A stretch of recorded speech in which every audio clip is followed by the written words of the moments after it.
E, cara, falando o mundo tá bagunçado, tá a Argentina também, cara. Como que tá a Argentina com o Milei? É Milei ou Milei? Milei. Isso.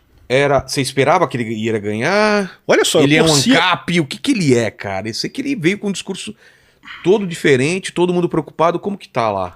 Pois é, a Argentina, o Milei, ele é libertário, ANCAP, ele se declara anarcocapitalista. Vamos definir o que é um anarcocapitalista. Um anarcocapitalista é alguém que acredita no princípio da não agressão, ou seja, você acredita que você não deve iniciar agressão contra pessoas pacíficas. Então, por que a gente é contra o governo? Porque o governo inicia agressão contra pessoas pacíficas. Você trabalhou, coisa e tal, tudo voluntário, não agrediu ninguém, o governo vai querer o seu imposto, vai querer imposto de você. Então isso é uma agressão contra a pessoa pacífica, né? Mas assim, não é que o ANCAP seja contra o governo, é contra a agressão. Tá. É contra a agressão contra a pessoa pacífica.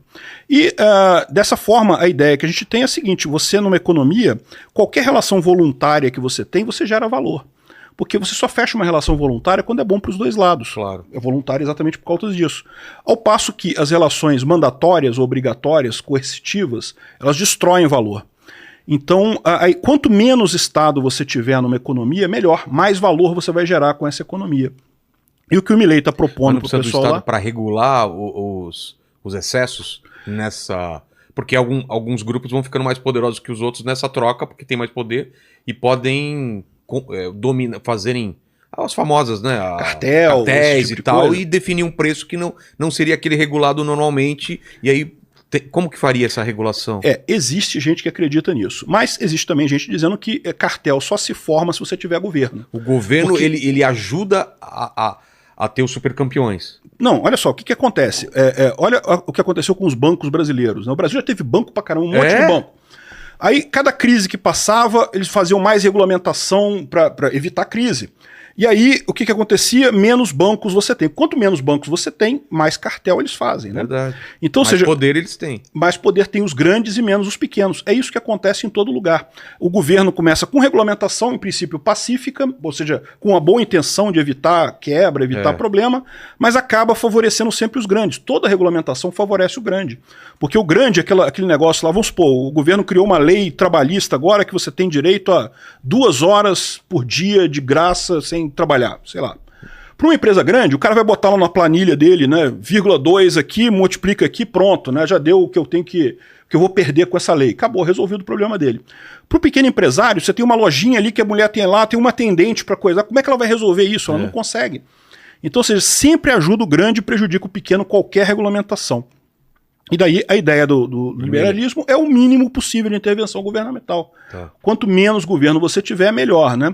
Qual que é um exemplo de pouco Estado e muito liberalismo, assim? Olha, hoje em dia você tem pouco disso, tá? O mundo todo tá todo muito estatal, tem muita coisa, muita gente concorrendo a isso.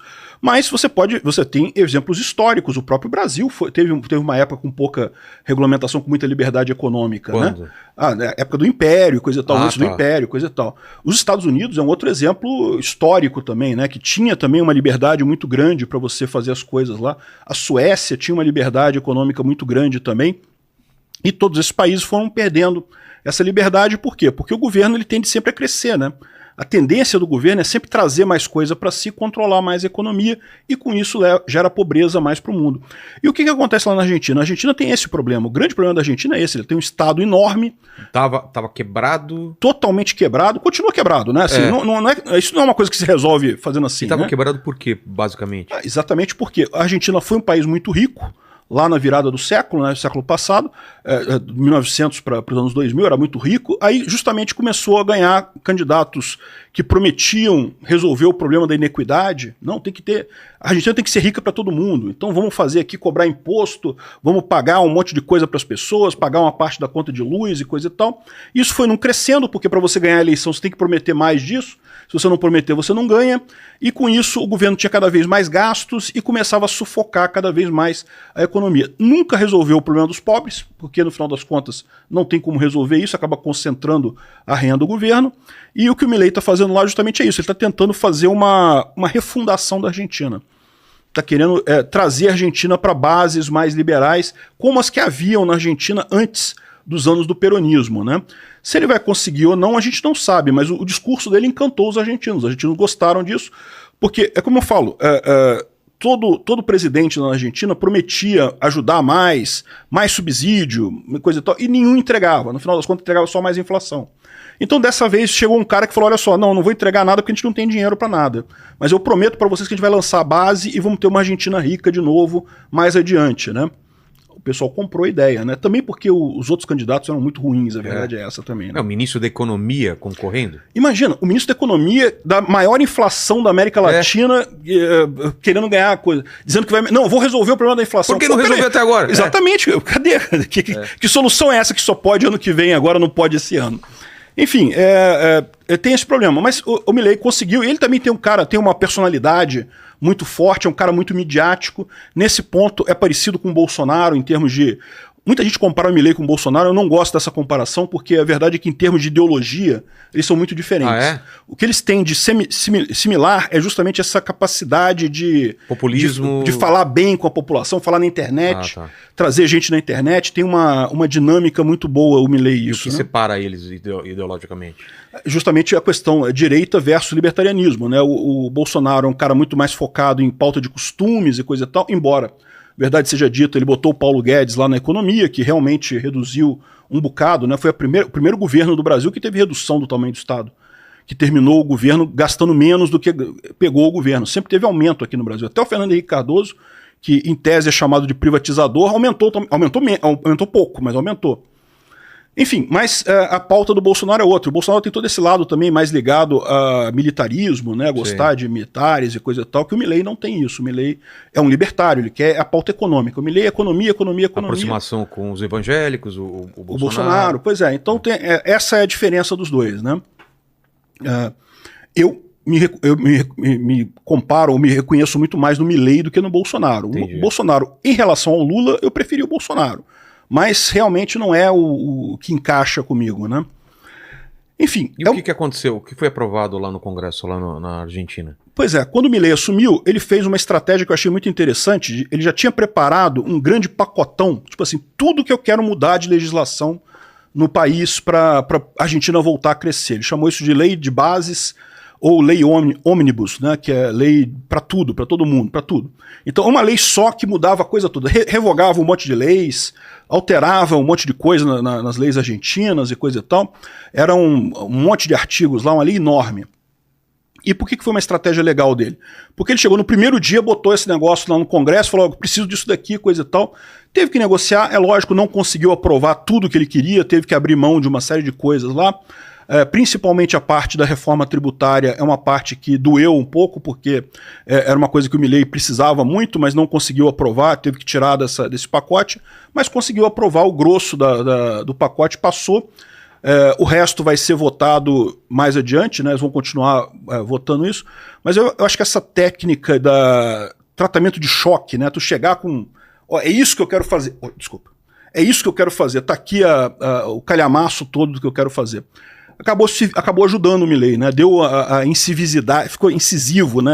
Mas foi aprovado tudo que ele colocou? Parte? Não, foi aprovado parte. Parte Foi aprovado uma parte importante, mas essa parte da questão tributária era muito importante também, não foi aprovada. Entendi. Principalmente por quê? Porque envolvia também questão de repasse do governo federal para os estados. E aí o pessoal dos estados ficou chateado, não sei o que lá, deram um jeito de... Não é que proibiram isso, não é que cancelaram isso. Vai separar renegociar. E vão renegociar e fazer um outro projeto à parte, né? E teve também além dessa lei de base, teve também a DNU, que é o super decreto do Milei, que tinha um monte de coisa também, inclusive uma reforma trabalhista nesse super decreto do Milei. Qual que é a ideia, né? O decreto é as coisas que ele poderia, com poderes de presidente, já colocar. A lei de bases era o que ele precisava passar pelo Congresso. E o DNU também está valendo quase tudo, mas teve uma parte do DNU que a Justiça derrubou, que é a reforma trabalhista. Ele propôs uma reforma trabalhista lá na Argentina, até parecida com a do Temer, que ia acabar com o imposto sindical e esse tipo de coisa. E o que aconteceu?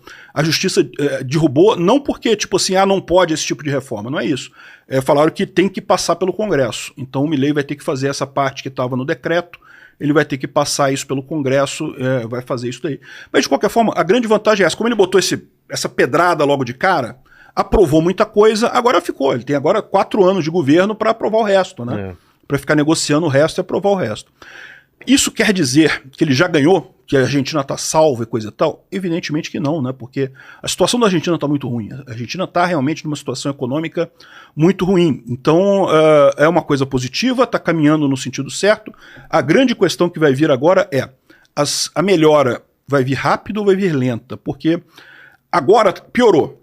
Né? Piorou porque, é lógico, quando você começa a cortar esses subsídios, cortar essas coisas, né, a situação do povo piora. A ideia é que vai piorar agora, mas vai melhorar muito lá na frente. Né? O povo vai ter paciência de esperar esse lá na frente? Se o lá na frente for, sei lá, 6 meses, 1 ano, eu acho que espera. Mas e se for 4 anos? Se só começar a melhorar lá no final do mandato dele, será que ele dura até lá, entendeu? Então essa é a grande suspense. Vamos ver o que vai acontecer. Já tem alguns sinais de melhora. Você já tem a queda do preço dos aluguéis, por exemplo, lá em Buenos Aires, já caíram, porque ele acabou com a lei dos aluguéis lá, que proibia aumentar o valor do aluguel. Aí essa lei que proibia aumentar o valor do aluguel fez o preço do aluguel subir demais. É lógico, porque se você não quer, se você tem um imóvel para alugar, se não vai mais subir, eu já vou colocar lá em cima. E mais do que isso, se eu não posso alugar, eu tiro do mercado, vou vender esse imóvel, não vou ficar alugando por merreca. Tiro do mercado. Resultado, poucos imóveis no mercado, o preço subiu lá para cima. Aí ele acabou com essa lei, então agora o proprietário pode definir o preço do aluguel conforme quiser, o preço do aluguel caiu, ao invés de subir, né? o que é lógico. Essas leis todas acabam acontecendo isso, e Berlim aconteceu isso também. Berlim cometeu o mesmo erro, né, de fazer uma lei proibindo as pessoas de aumentar o aluguel do apartamento, e o preço do apartamento do aluguel subiu absurdamente, é lógico. Que nem aqui, o Sarney, né? Lembra? Na época do Sarney, né? Porque era impossível. Aí sumia carne, subiu um monte de coisa do mercado. Fala, não pode aumentar. Seja o fiscal do Sarney, tá bom, não pode aumentar. Os caras seguravam as paradas. Ou vendia pra fora. Pois é. Qualquer tipo de controle assim não rola, né? Não adianta, cara. A economia, aquele negócio, o governo vende a ideia de que ele pode controlar a economia. A verdade é que ele não controla. A economia independe do governo, depende muito mais do resto da sociedade do que do governo, né? Mas enfim, é isso que eu falo. Num primeiro momento, para o argentino médio, a coisa ainda está pior do que estava antes. Ainda. Mas aquele negócio era esperado. O Milei, inclusive, uma dos motes da campanha dele era "No hay plata". Não temos dinheiro. Não temos dinheiro, não. Acabou. Então, essa é a questão. Vai começar a melhorar rápido ou vai demorar a começar a melhorar? E aí, vamos ver como é que vai ser o futuro do Milei lá. Eu tô com muita expectativa. Eu acho que vai dar certo. Eu acho que o cara vai conseguir... E dolarização? O que você acha? Pois é, isso era uma proposta dele, né? Mas o que aconteceu ali com a questão da dolarização? Para você dolarizar a economia, o governo precisa estar arrecadando o suficiente para pagar as coisas. E esse é exatamente o problema da Argentina. A Argentina tem um governo que gasta muito mais do que consegue arrecadar de impostos. Então imagina, se dolarizasse a economia, hoje o peso, ele imprime peso, né? Se faltou peso, eu imprimo aqui, pronto. Isso que causa inflação, evidentemente, mas ele imprime ali. Se a economia está dolarizada, ele não tem como imprimir dólar. Está totalmente dependente de uma moeda estrangeira. Exatamente. É aí que eu falo, o dilema da dolarização é isso, porque se o Milei conseguir controlar o gasto do governo argentino, ele não precisa dolarizar. Ele pode continuar com a moeda dele, porque a questão toda é essa, o que causa a inflação é justamente o fato do governo gastar mais do que arrecada. E, por outro lado, se ele dolarizar sem controlar o gasto do governo, não tem jeito, né? O governo vai continuar com problema. Então, isso daí. Ele parece que foi convencido contra isso. O que aconteceu, né? Ele ganhou o primeiro turno das eleições lá, mas ganhou com uma. Na verdade, ficou em segundo lugar, atrás do Massa no primeiro turno. Aí o que aconteceu? Ele teve que fazer coligação com o partido do Macri, né? Que era o ex-presidente, lá seria uma espécie de PSDB de lá, uma centro-esquerda, centro-direita ali, e aí ele teve que voltar em algumas coisas, né? Isso é inevitável, aliás, isso é uma coisa elogiável no Milei, né? Ele fez política, ele foi lá, aceitou ceder em alguns pontos para conseguir ganhar a presidência e aprovar essa reforma dele. A lei de bases também teve que abrir mão de várias coisas, teve que tirar um monte de coisa.